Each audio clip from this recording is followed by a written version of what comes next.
Hi everyone, I'm Flora. I'm a film distributor in Singapore and I was also a film producer in Hong Kong. Hi, my name is Ivan and I'm a film reviewer for Singapore Film Society. My name is Bipin. I'm a producer. Hello, my name is Adrian. My name is Ben Slater and I am a writer and I'm also a senior lecturer at NTU. Since I was a young kid, my parents used to bring me to the library and Esplanade a lot, and from there on I used to borrow a lot of Hong Kong DVDs to watch. Over the years, it sort of just made me fall in love with the cinema from that country. Growing up in the 80s and the 90s, we were exposed to a lot of Hong Kong films, and Hong Kong cinema was very prolific at that time. We really enjoyed watching genres that were spanning from martial arts to comedy. It was just very creative and very interesting the way they depict Hong Kong society. The characters and the stars were very mesmerizing and it became very aspirational. I grew up in the UK. The most we would get would be things like Bruce Lee films,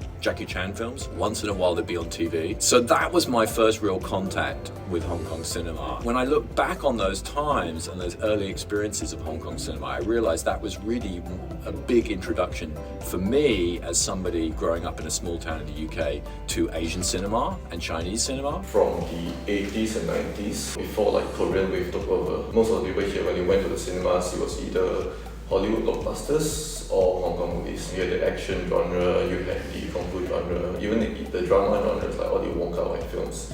I think they resonated a lot with Singaporeans' way of life between Singapore and Hong Kong. Not all that different. For a lot of the films that touched on the lives, the struggles of common people, people found a lot of relation to that. There's an affinity between Singapore and Hong Kong because of certain kind of geographical and historical coincidences. There's an island aspect of both. There's also the colonial legacy, the urban space, the density, certain overlaps in terms of food, Chinese culture. Singaporeans have always really enjoyed content and culture from Hong Kong, and that all begins with television and TVB, and then extends out into the stars and the movies. That's really an era of where the superstars are from, from the Chow Yun-fat and Bilal. Yeah. That's when really the acting was solid, the stories were solid, the directing were great.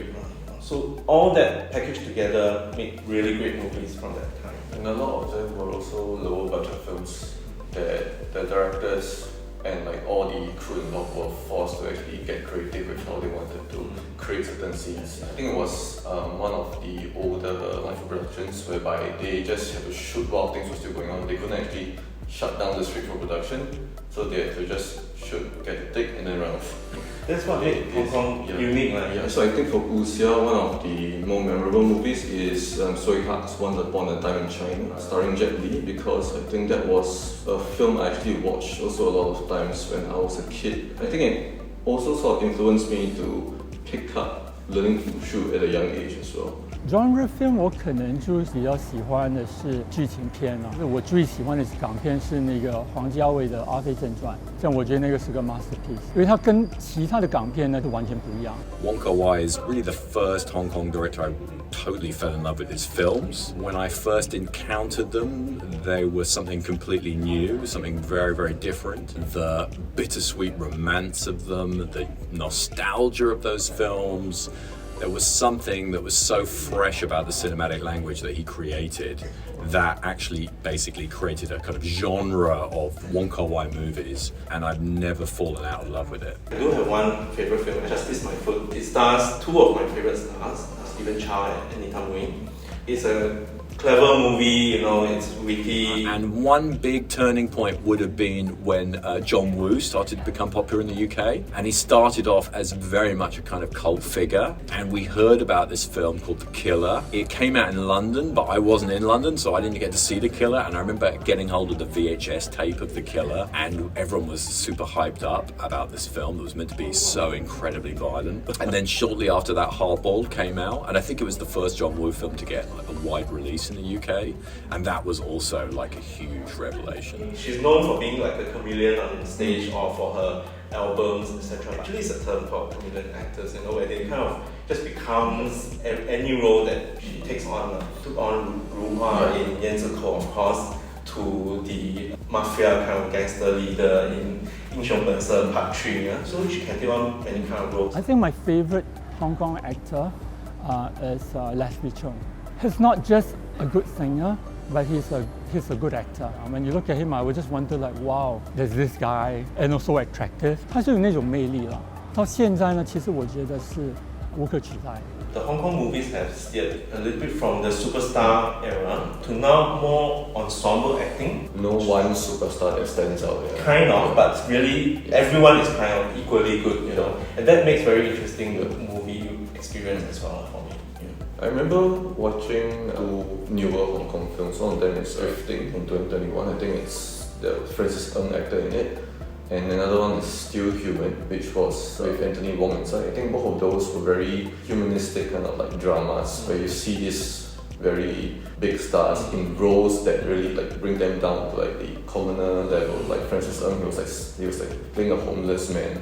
Anthony Wong was playing this sort of this disabled old man. In the past, it was a lot more glamour, rags to riches stories, which was depicting the situation at the time in Hong Kong. Whereas now, the stories are grittier. They reflect perhaps the social realism of what's going on in Hong Kong right now. In the recent titles such as like Hand Road Cigarette, Limbo, Drifting, you can see the tone has changed a bit. Even their comedies are laced with like melancholy and a bit of like a desperation there. I think in the past, there's a lot of entertainment, you know, box office success. But right now, if you look at Hong Kong films, right, I think the filmmakers, the younger filmmakers, are better educated. So they're more aware about social issues. 他们是有话要说的，但是局限就是可能就是在那个maybe budget. I mean, obviously, I would say you've got to watch Wong Kar-wai's films. You've got to watch those really classic films from the 90s into the early 2000s. But if people haven't seen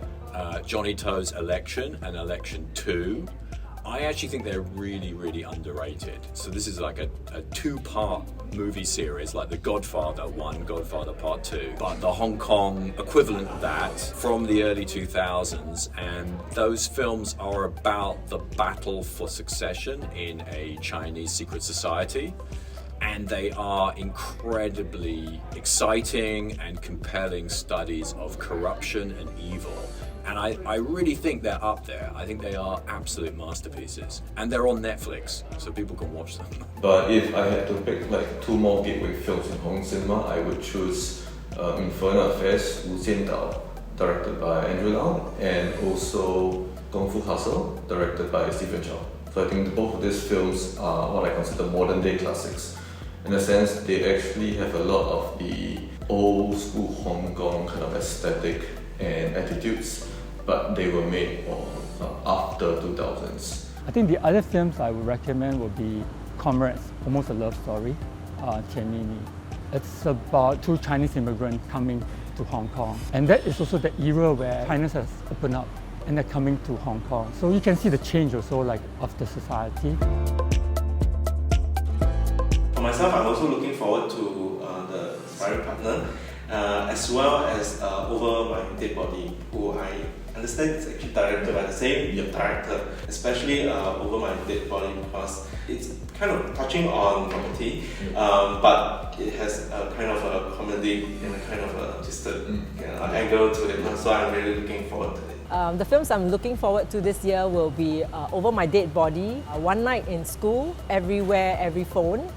These are the films that I've not seen by the younger filmmakers. So I'm really looking forward to seeing a film called To Be Continued. And that documentary is actually about a Jewish entrepreneur who lived in Hong Kong, Harry O'Dell, and he started this big cinema, the State Theatre, and he was an impresario and he brought in rock bands and music into Hong Kong. And the documentary is about his life and his activities and how important they were to the culture of Hong Kong post-war.